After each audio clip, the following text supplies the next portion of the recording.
Hi guys! So bareface na punta no. As you can see, I don't have anything in my face right now. Alcohol. Mag-cleanser ko. Ako'y facial wash. Mag-cleanser ko. I don't feel na mag-facial wash. Hindi ko gusto mo gunit og tubig. So, cleanser.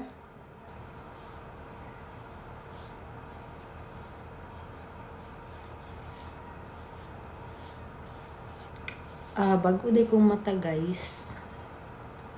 And nag-skincare na ko daan gabi is. So, I think dili kay ni hugaw akong naong today. Dili kay siya hugaw. Di ba na hugaw? Okay, next is Nivea nga serum. Dugay na ko kapangita og serum guys. May gani ka nagawas ang Nivea og serum kay gasod ko before. Hilig mo palit-palit anang product ibutang sa naong.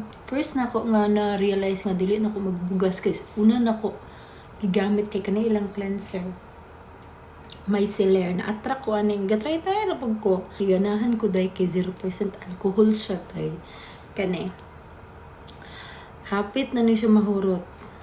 Ganahan jud ko ani. Mao ra ni akong gamit before pero karon nag-add na pug ko sunscreen. So kani, mo ni akong pampadunlog sa nang. Tapos ang pang lips nako Skintific. Kasi wala lang ni shade akong napalit. Akong lips dye galuspad ra gyud ang agi ani. Ganahan ko ani day kinani peptide. Wa jud ko kabaluon sa benefit ang peptide ha. Ganahan lang ko day kay sa katong product ni Hailey Bieber kay na ay peptide dye. Ang tambal jud nako sa kong bugas guys. Dati pa is kaning Bello Acne Pro. Punta lang jud. Nakailan ako ni siya atong college pa ko day. Kay katong college ko grabe jud kay akong bugas. Mabitaw ning dili jud ni hamis ni akong naong. Wala pa ko kailaan ni. Nga naa naman jud ay unta ni sa una pa.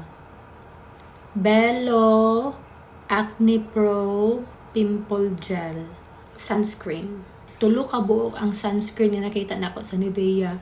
Muni pinakabarato. Mao ni akong gipalit. Pinakadaghan pa gyud siya.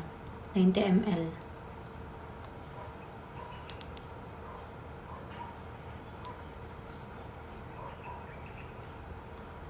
Nana na ko na pagbutang day.